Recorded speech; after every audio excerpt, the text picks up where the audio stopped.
Si aujourd'hui je me permets d'enseigner sur la famille, c'est parce que l'Église aujourd'hui a terni et détruit l'image des familles.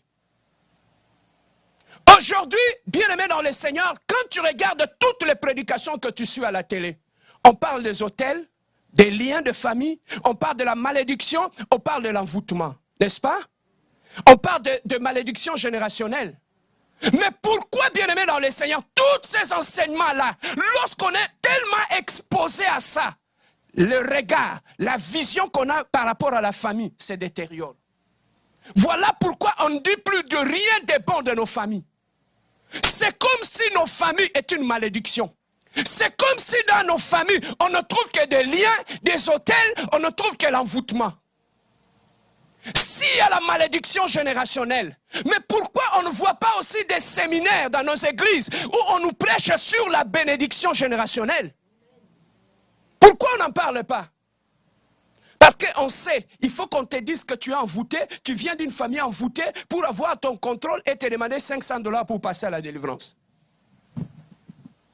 Si on te dit que tu es béni depuis ta famille, ils ne seront pas en mesure de te manipuler. Voilà pourquoi ils t'amènent des enseignements pour amener la paix. Afin que dans la paix, que tu sois facilement manipulable.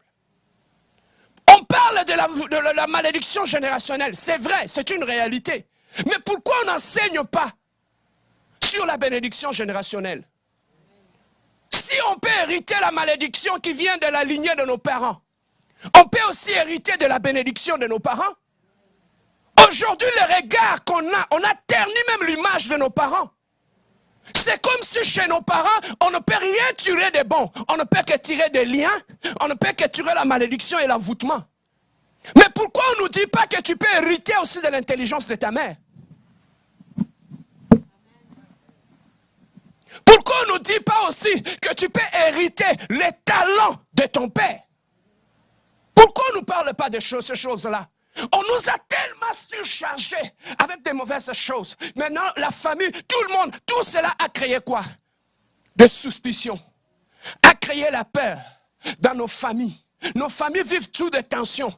On ne sait pas, papa, jusqu'au point qu'une tante achète un biscuit pour son neveu. Le neveu amène à la maison. La maman prend le biscuit et le jette. C'est quoi le message que tu envoies chez l'enfant? Voilà les familles dans lesquelles nous vivons. Et tout cela, qui ont fait ça? C'est l'Église. Bien-aimé, un pasteur qui n'a jamais vécu dans une église et dans une famille normale ne te parlera jamais du bon côté de la famille. La plupart, tu vas trouver, ce sont des gens qui ont grandi dans des familles compliquées. Et lorsqu'ils viennent à l'église, ils ne prennent que le mauvais côté de la famille. Moi, ce que je suis aujourd'hui, c'est le fruit de ma famille.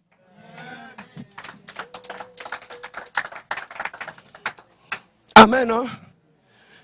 Moi, les liens peuvent être là.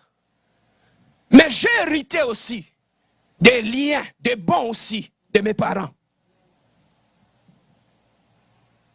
Alors, on n'hérite pas que de mauvaises choses.